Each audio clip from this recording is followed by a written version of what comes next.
الحمد للہ رب العالمین والصلاة والسلام علی خاتم الانبیاء والمرسلین وعلی آلہ واصحابہ ومن تبعہم باحسان الی یوم الدین، اما بعد۔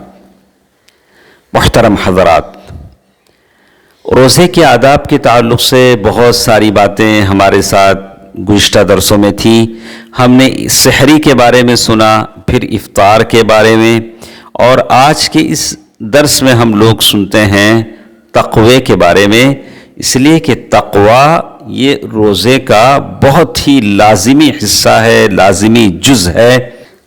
روزہ جو آتا اسی لیے ہے کہ آدمی کو متقی بنا دے، اس کے اندر تقوی کی آبیاری کرے۔ اس لیے اللہ کے نبی صلی اللہ علیہ وسلم کی حدیث ہے، الصیام جنہ فَإِذَا كَانَ أَحَدُكُمْ صَائِمًا فَلَا يَرْفُثْ وَلَا يَجْهَلْ فَإِنِ امْرَؤٌ شَاتَمَهُ أَوْ قَاتَلَهُ فَلْيَقُلْ إِنِّي صَائِمٌ۔ ابو ہریرہ رضی اللہ تعالی عنہ اس حدیث کے راوی ہیں۔ صحیح بخاری اور مسلم میں بھی یہ حدیث آئی ہے باختلاف یسیر۔ اس حدیث میں ہی بات بتائی گئی ہے، الصیام جنہ، روزہ گناہوں سے بچنے کی ڈھال ہے۔ فَإِذَا كَانَ أَحَدُكُمْ صَائِمًا، تم میں سے کوئی روزے سے ہو، فَلَا يَرْفُثْ، روزے کی حالت میں فحش کی باتیں نہ کرے، ایسی باتیں نہ کرے جو جنسی تعلقات سے متعلق ہیں، جنسی باتوں سے متعلق ہیں۔ وَلَا يَجْهَلْ، روزے کی حالت میں جہالت پر نہ اتر آئے۔ اگر کوئی اور گالی دیتا ہے یا لڑنے بھڑنے پر آ جاتا ہے تو اس سے کہے کہ بھیا میں روزے سے ہوں، میں تمہارے ساتھ گالی گلوچ نہیں کر سکتا، میں تمہارے ساتھ لڑ نہیں سکتا۔ اسی لیے اللہ کے نبی صلی اللہ علیہ وسلم نے حدیث قدسی میں فرمایا، کل عمل ابن آدم لہ الا الصیام، آدم کے بیٹے کے سارے اعمال ایسے ہیں جس کا فائدہ اسے دنیا میں پہنچتا ہے۔ نماز پڑھ لیا، لوگوں نے سمجھا کہ نیک ہیں، حج اور عمرے پہ چلے گئے، لوگوں نے کہا کہ حاجی ہیں۔ یہ سارے اعمال ایسے ہیں جس میں کچھ نہ کچھ مظہر یعنی آدمی کا عمل دکھتا ہے۔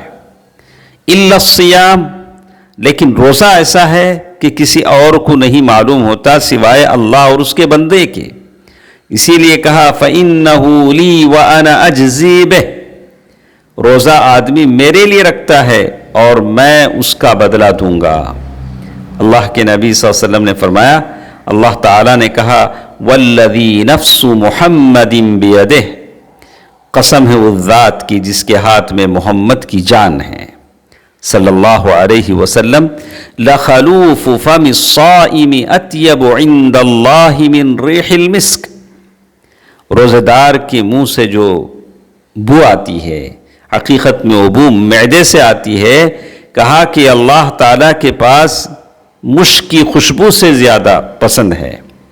لِلصَّائِمِ فَرْحَتَانِ يَفْرَحُهُمَا إِذَا أَفْطَرَ فَرِحَ وَإِذَا لَقِيَ رَبَّهُ فَرِحَ بِصَوْمِهِ، اسی لیے روزہ دار کے لیے دو خوشیاں ہیں، جب وہ افطار کرتا ہے تو خوشی ہے، اور جب وہ اپنے رب سے ملتا ہے اور روزے کا اجر پائے گا تو یقیناً وہ خوش ہوگا۔ میرے بھائیو دوستو، حقیقی روزہ جس کے بارے میں بتایا گیا کہ جس میں تقوی کی آبیاری ہو، وہ کون سا روزہ ہے؟ مکمل روزہ کون سا ہے؟ وہ روزہ ہے جس میں آدمی کی جوارح آرگنز روزے سے ہوتے ہوں، زبان جھوٹ اور فحش سے بچتی ہو، جھوٹی گواہی دینے سے بچتی ہو، آدمی کا پیٹ کھانے اور پینے سے بچتا ہو، اور اس کی شرمگاہ گناہ سے بچتی ہو۔ جب وہ بولے گا زبان سے تو ایسی بولی بولے گا جس سے اس کا روزہ باقی رہے، اور کوئی بھی کام کرے گا تو ایسا کام ہرگز نہیں کرے گا جس سے اس کا روزہ فاسد ہو جائے۔ اس کی ساری گفتگو نافع، اس کی ساری گفتگو منافع بخش ہوگی، سارے اعمال اچھے ہوں گے، یہی وہ روزہ ہے جو مشروع ہے، ورنہ تو صرف کھانے پینے سے رک جانا یہ کوئی روزے والی بات نہیں ہے۔ یہی بات تو ابو ہریرہ رضی اللہ تعالیٰ عنہ کی اس حدیث میں بتائی گئی، من لم يدع قول الزور والعمل به والجهل فليس لله حاجة ان يدع طعامه وشرابه۔ جو شخص جھوٹ سے نہ بچے اور اس پر عمل کرنے سے نہ بچے، جہالت سے اپنے آپ کو بچائے نہ رکھے، ایسے آدمی کے صرف کھانے اور پینے کو چھوڑنا اور اسے روزے کا نام دینا اس کی کوئی ضرورت نہیں ہے۔